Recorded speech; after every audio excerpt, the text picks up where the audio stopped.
વિદ્યાર્થી મિત્રો કેમ છો? મજામાં?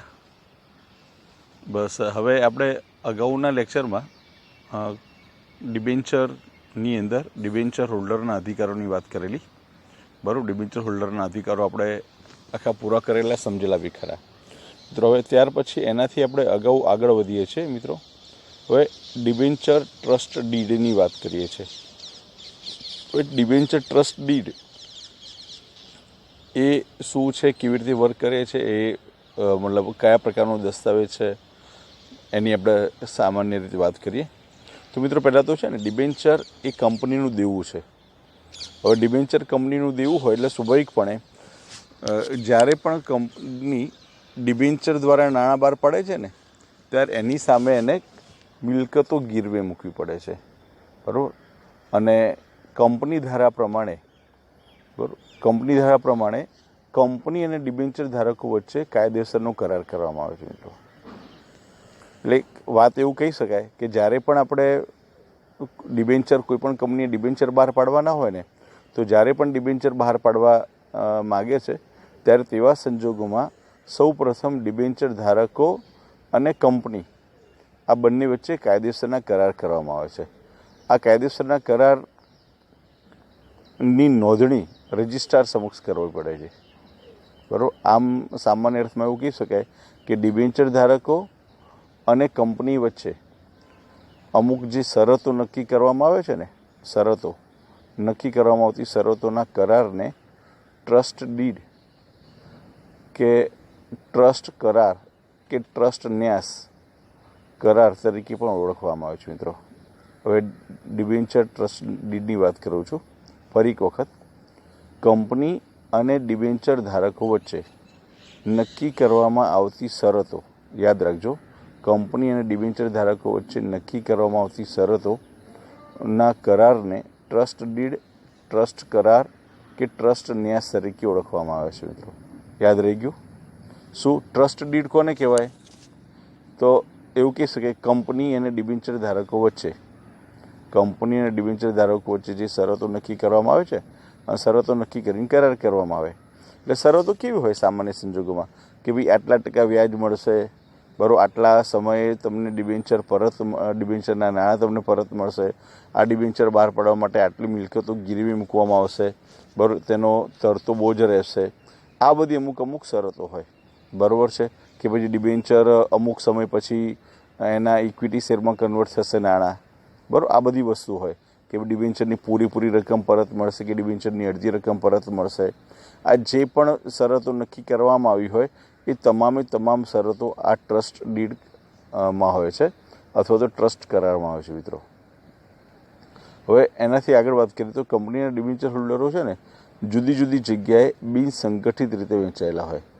હવે જુદી જુદી જગ્યાએ એટલે ડિબેન્ચર હોલ્ડરો કેવા હોય કે માની લો કે કોઈ રિલાયન્સ કંપની ડિબેન્ચર બહાર પાડે છે, તો જ્યારે રિલાયન્સ કંપની ડિબેન્ચર બહાર પાડે તો અમદાવાદનો વ્યક્તિ પણ એ ડિબેન્ચર ખરીદે, બરાબર, મદ્રાસનો વ્યક્તિ એ ડિબેન્ચર ખરીદે, બરાબર, અને જમ્મુનો વ્યક્તિ પણ ડિબેન્ચર ખરીદે.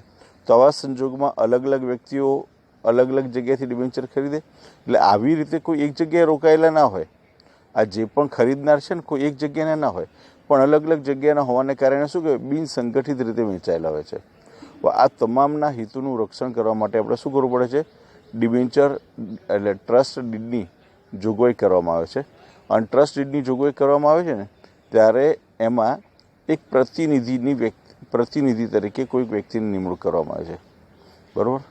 હવે આ જે નિમણૂક કરવામાં આવે, કાં તો પ્રતિષ્ઠિત વ્યક્તિ હોય, બરાબર છે, અને એ પ્રતિષ્ઠિત વ્યક્તિ એ ડિબેન્ચર હોલ્ડરો વતી એ પ્રતિનિધિ તરીકેનું કામ કરે છે. બરાબર. ડિબેન્ચર હોલ્ડરો જે પણ હોય, જેટલા બી હોય, એટલે એવું કહી શકાય કે જે ડિબેન્ચર હોલ્ડરોના વિશાળ સમુદાયનું શું કરે, પ્રતિનિધિત્વ કરે છે. આ ડિબેન્ચર ટ્રસ્ટીઓ ડિબેન્ચર ધારકોનો વિશ્વાસ સંપાદન કરી તટસ્થ રીતે હિતોનું રક્ષણ કરે છે. એટલે કે એવું કહી શકાય કે ડિબેન્ચર હોલ્ડરોને એટલો વિશ્વાસ કેળવે છે કે એમના નાણાં ક્યાંય જશે નહીં, બરાબર, એમના પૂરેપૂરા નાણાં મળશે, એમને સમયસર થતી વ્યાજની રકમ પણ એમને મળશે. આ તમામ હિતોનું રક્ષણ કરવામાં આવે છે મિત્રો. એના પછી વાત કરીએ છીએ તો કે કંપનીમાં સ્થિર કે અસ્થિર બોજોની પરિસ્થિતિ ઉદ્ભવે ત્યારે ટ્રસ્ટ ડીડની જોગવાઈ પ્રમાણે કાર્યવાહી કરવામાં આવે છે. હવે સ્થિર અને અસ્થિર બોજો હોય, બરાબર, લેવા સંજોગોમાં આની આગળ ટ્રસ્ટ ડીડની શું કરવામાં જોગવાઈ કરવામાં આવે છે. એટલે અહીંયા આગળ ફરી વાત કરી કે કંપની જ્યારે પણ પોતાની મિલકતો ગીરવે મૂકે છે ત્યારે કંપની એને વાપરવાનો અધિકાર કેળવે છે, વેચવાનો અધિકાર કેળવતો નથી. એટલે કોઈ મિલકત છે એ વેચી ન શકે, વાપરી શકે. એટલે કંપનીની જે ફેક્ટરી હોય, કંપનીની જમીન હોય, કંપનીનું મકાન હોય, આ બધી કંપનીની મિલકતો છે એ કોર્ટમાં ગીરવે મૂકી અને એના બદલામાં ડિબેન્ચર મેળવે છે. એટલે અહીંયા આગળ એ બોજો ઊભો કરે છે, પણ એ મિલકત તરીકે હોવાને કારણે એ અન્યને વેચી ન શકે, ખાલી એનો ઉપયોગ કરી શકે. અને ટ્રસ્ટ ડીડની શું કરવામાં આવે છે, રજિસ્ટર સમક્ષ નોંધણી કર્યા પછી એમાં કોઈ પણ પ્રકારનો મિત્રો ફેરફાર કરવો હોય ને તો ડિબેન્ચર હોલ્ડરોની સામાન્ય સભા બોલાવવી પડે. અને સામાન્ય સભા બોલાવીને તેમાં સહમતિ મેળવ્યા પછી જ એમાં ફેરફાર કરી શકાય, અન્યથા ફેરફાર કરી શકાતો નથી. એટલે ફરી કહું છું કે ડિબેન્ચર ટ્રસ્ટ ડીડમાં જો કોઈ પણ પ્રકારનો ફેરફાર કરવો હોય તો તેવા સંજોગોમાં ડિબેન્ચર હોલ્ડરોની સામાન્ય સભા બોલાવવામાં આવે છે અને આ સામાન્ય સભામાં સહમતિ લેવામાં આવે છે, પછી જ ફેરફાર કરી શકાય છે, અન્યથા ફેરફાર કરી શકાતો નથી મિત્રો. હવે ટ્રસ્ટ ડીડમાં કઈ કઈ બાબતોનો સમાવેશ થાય મિત્રો એની વાત કરી લઈએ. તો હવે કંપની ધારા પ્રમાણે ડિબેન્ચર ટ્રસ્ટ ડીડમાં ફોર્મ નંબર 12 પ્રમાણે આખું ટ્રસ્ટ ડીડ બનાવવાનું હોય છે. એટલે કંપની ધારાનું જે ફોર્મ નંબર 12 છે ને, તો એના આધારે ડિબેન્ચર ટ્રસ્ટ ડીડનું આખું ફોર્મ તૈયાર કરવાનું હોય છે. અને એની અંદર કઈ કઈ બાબતો છે, નીચેની બાબતો છે, આપણે એની ચર્ચા કરી લઈએ મિત્રો. આ ડિબેન્ચર ટ્રસ્ટ ડીડ છે ને એ કહી શકાય કે આપણે 3 માર્કનો પ્રશ્ન પૂછી શકાય પરીક્ષામાં. ટૂંકનો તરીકે પૂછવું હોય તો પૂછી શકે, બરાબર. એટલે આખી ટૂંકનો તેમાં લખવી પડે મિત્રો. હવે એમાં ટ્રસ્ટ ડીડમાં કઈ કઈ બાબતોનો સમાવેશ થાય તો કે કંપનીની પ્રાથમિક વિગતો, બરાબર, ડિબેન્ચર ઇસ્યુની વિગતો, જામીનગીરી અથવા તો ગીરે મૂકેલ કંપની જે મિલકતો મૂકી હોય ને એની વિગતો હોય, ડિબેન્ચર ટ્રસ્ટીની નિમણૂક અંગેના વિગતો હોય કે ભાઈ કયા કયા ટ્રસ્ટીની નિમણૂક કરવાની આવશે, બરાબર, એનો કોણ કાર્ય કરશે. પછી જવાબદારી નિભાવવામાં કસૂરની ઘટનાઓ, કોઈ વ્યક્તિ જવાબદારી નિભાવે છે પણ એ જવાબદારી નિભાવવામાં એને કોઈ મુશ્કેલી આવે તો, અથવા તો જવાબદારી પૂરી ન નિભાવી શકે તો તેવા સંજોગોમાં એને અમુક નિયમો હોય, તે પ્રકારના નિયમો એને બંધન કરતા રહે. પછી કંપનીને બંધન કરતા શરતો અને જોગવાઈઓ હોય, કંપનીને પણ અમુક નિયમો બંધન કરતા રહે, એની જોગવાઈઓનું પાલન કરવું પડે છે, બરાબર છે. હવે એ બંધન કરતા જોગવાઈઓનું પાલન કરવું જ પડે. એના પછી અન્ય બાબતો છે. કઈ કઈ બાબતો તો કે ટ્રસ્ટ ડીડમાં શરતોમાં ફેરફાર કરવો હોય તો તેની વિગત. પછી ટ્રસ્ટ ડીડમાં સ્ટેમ્પ ડ્યુટી ચૂકવવા કંપની જવાબદાર છે. જ્યારે પણ સ્ટેમ્પ ડ્યુટી કરવાની હોય ને, ટ્રસ્ટ ડીડની સ્ટેમ્પ ડ્યુટી કરવાની હોય તેની જવાબદારી કોની છે, તો એની જવાબદારી કંપનીની બને છે. અને ડિબેન્ચર ધારકોની સભા તથા ફરિયાદ અને કંઈ પણ વાંધાઓ હોય તો એનું નિરાકરણ લાવવું. આ તમામ બાબતો ટ્રસ્ટ ડીડમાં સમાવેશ કરવામાં આવે છે, બરાબર છે. એટલે આખી મિત્રો ટ્રસ્ટ ડીડ પરીક્ષામાં પૂછાય કે ડિબેન્ચર ટ્રસ્ટ ડીડ, તો પરીક્ષામાં 3 માર્કનો પ્રશ્ન છે, એ ટૂંકનો સ્વરૂપે પૂછાય. તો આખી એની ચર્ચા કરી, બરાબર છે. હવે આ ટ્રસ્ટ ડીડ પછી એક નવો ટોપિક છે. એ ટોપિક કયો છે કે ડિબેન્ચર ફેરબદલીની વિધિ, ડિબેન્ચર ફેરબદલીની પ્રક્રિયા. હજુ બીજું કહી શકે કે ડિબેન્ચર ફેરબદલી કેવી રીતે કરી શકાય, તો એની પ્રક્રિયા છે એ નીચે એના તબક્કા આપેલા છે. આ તબક્કાની આપણે વાત કરી લઈએ છીએ. પહેલાં તો રજિસ્ટર ડિબેન્ચરની ફેરબદલીમાં. હવે આપણે કોઈ પણ પ્રકારના રજિસ્ટર ડિબેન્ચર, આપણે જે પણ શેર બહાર પડે છે, ડિબેન્ચર બહાર પડે છે ને, એ બધા રજિસ્ટર થયેલા જ હોય છે, બરાબર. એટલે જ્યારે પણ રજિસ્ટર ડિબેન્ચર હોય એની ફેરબદલી કરવી હોય તો તેવા સંજોગોમાં નક્કી કરેલું ફોર્મ હોય, એક ડિબેન્ચર ફેરબદલીનું ફોર્મ હોય છે. આ ડિબેન્ચર ફેરબદલીનું ફોર્મ એ મેળવવું પડે છે અને મેળવી પછી જરૂર વિગતો એમાં મિત્રો ભરી કાઢવી પડે, બરાબર. એના પછી છે ડિબેન્ચર વેચનાર અને ખરીદનાર બંને પક્ષકારોના નામ. ડિબેન્ચર વેચનાર અને ખરીદનાર બંને પક્ષકારોના નામ, સરનામા, ડિબેન્ચરની વિગતો, પ્રમાણપત્ર નંબર, ક્રમ, ડિબેન્ચરની સંખ્યા, ડિબેન્ચરની કિંમતો વગેરેમાં દર્શાવવામાં આવે છે અને એમાં બંને પક્ષકારોની સહી લેવામાં આવે છે. એટલે પહેલાં આમાં ફેરબદલીનું ફોર્મ ભર્યું, ફોર્મ ભર્યા પછી બંને એટલે ખરીદનાર ને વેચનારની બધી વિગતો ભરી અને એમાં સહી કરવાની હોય છે. આ કર્યા પછી ત્રીજો મુદ્દો છે કે ડિબેન્ચર વેચનાર પોતે સ્વૈચ્છિક રીતે ડિબેન્ચર વેચેલ છે તેવું જણાવવામાં આવે છે, તેની સહી કરવામાં આવે છે. એટલે કે જે ડિબેન્ચર વેચે છે ને એને સ્વૈચ્છિક રીતે છે, મતલબ પોતાની ઈચ્છાથી એને શેર વેચ્યા છે મિત્રો, કોઈના દબાવમાં એને ડિબેન્ચર વેચ્યા નથી. એ પ્રકારનું એને જણાવવું પડે છે અને એના માટેને બીજી સહી પણ કરવી પડે છે. એ સહી કર્યા પછી એટલે 3 ટોપિક પૂરા થયા પછી એનો ચોથો ટોપિક આવે ડિબેન્ચર પ્રમાણપત્ર અને ફેરબદલી ફોર્મમાં.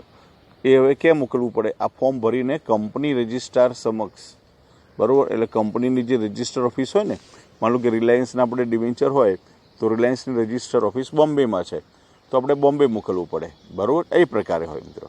એટલે કંપનીનું જે રજિસ્ટર ઓફિસ હોય ને તો ત્યાં આગળ મોકલવામાં આવે છે.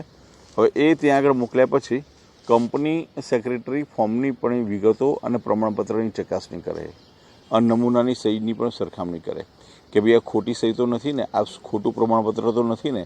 એટલે એની સંપૂર્ણ તપાસ એ કંપની સેક્રેટરી કરે છે. આ કંપની સેક્રેટરી કર્યા પછી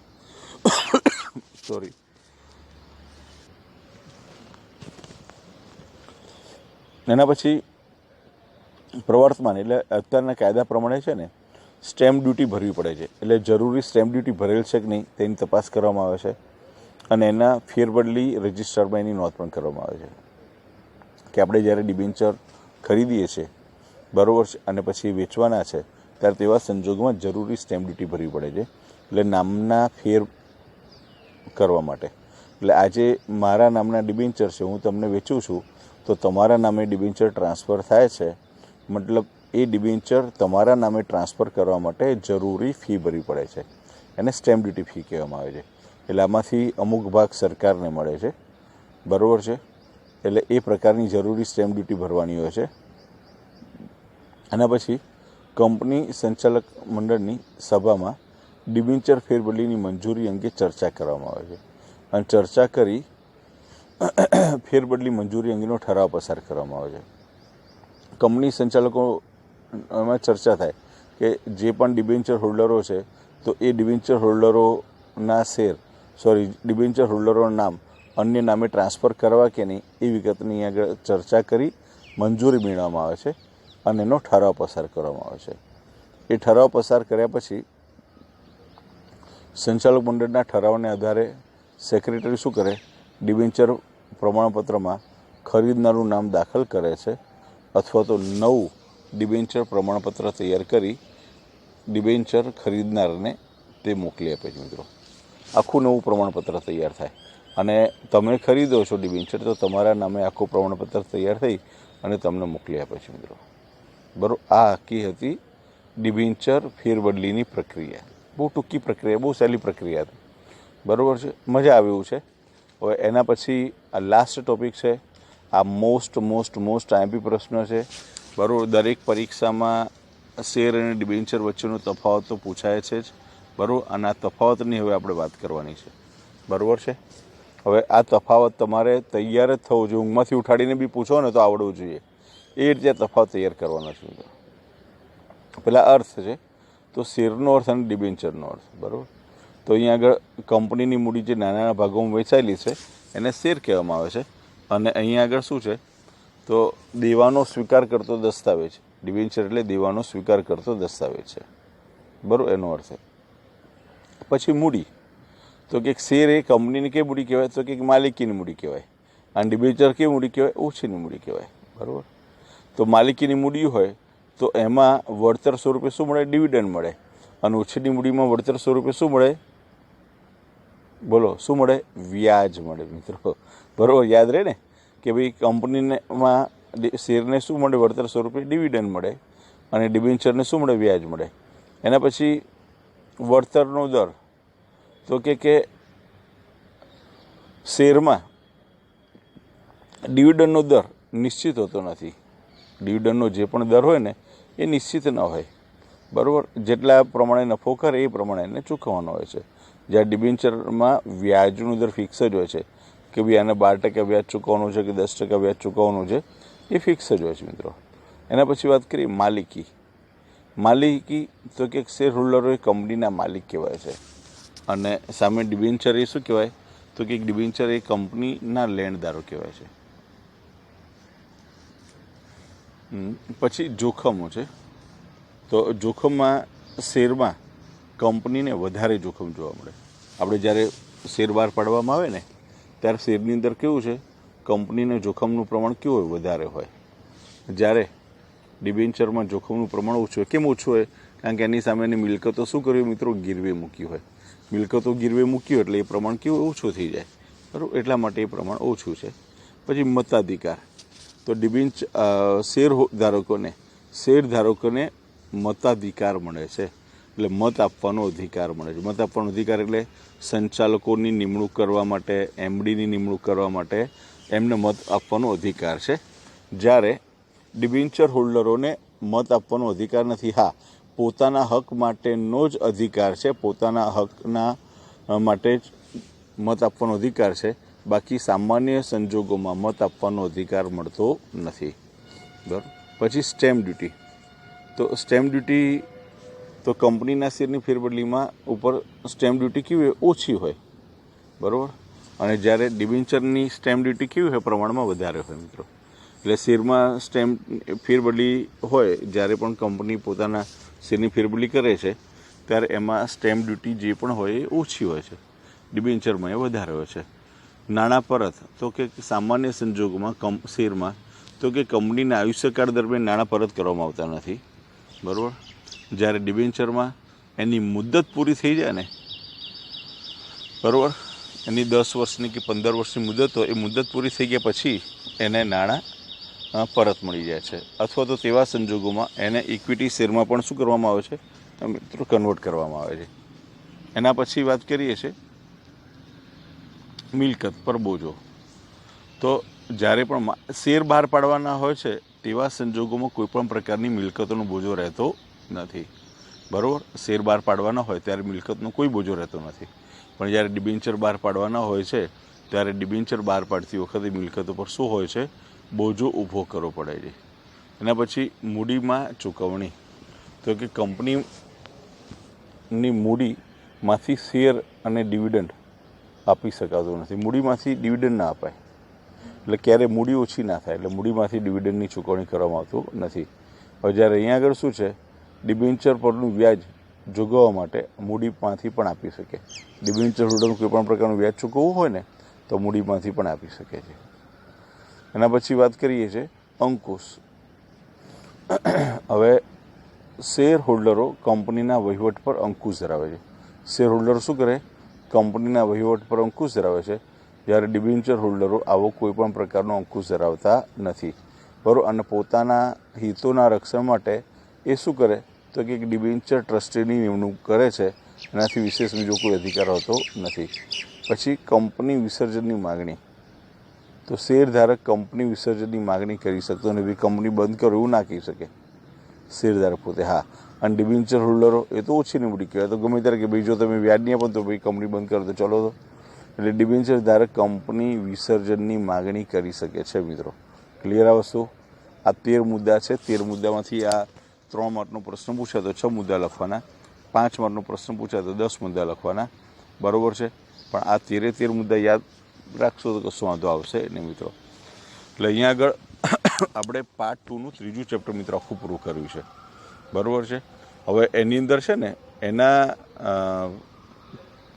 સ્વાધ્યાયના પ્રશ્નો, એટલે કે પ્રશ્ન નંબર 1 છે એ તૈયાર કરવાનો છે અને લખવાનો છે.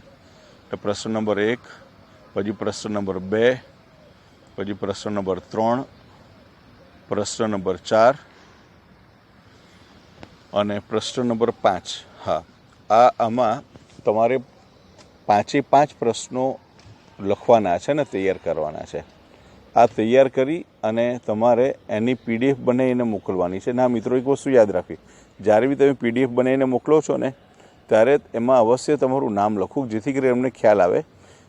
એટલે ક્લાસ લખો, વિષય લખો અને તમારું નામ લખો, એટલે અમને ખ્યાલ આવે કે ભાઈ આ વિષયનું અને આ ક્લાસનું હોમવર્ક છે. બરાબર છે મિત્રો? એટલે આખો આપણા ટૉપિક પૂરો થયો. હવે આપણે અગાઉ જુઓ પાર્ટ 1માં અને પાર્ટ 2 આપણે બંને સાથે ચાલે છે. એટલે અત્યાર સુધી આપણે પાર્ટ 1ના ચેપ્ટરો પૂરા કર્યા. બરાબર છે? અને એના પછી આપણે પાર્ટ 2ના બી 3 ચેપ્ટર પૂરા થઈ ગયા. હવે એના પછી આગળ આપણે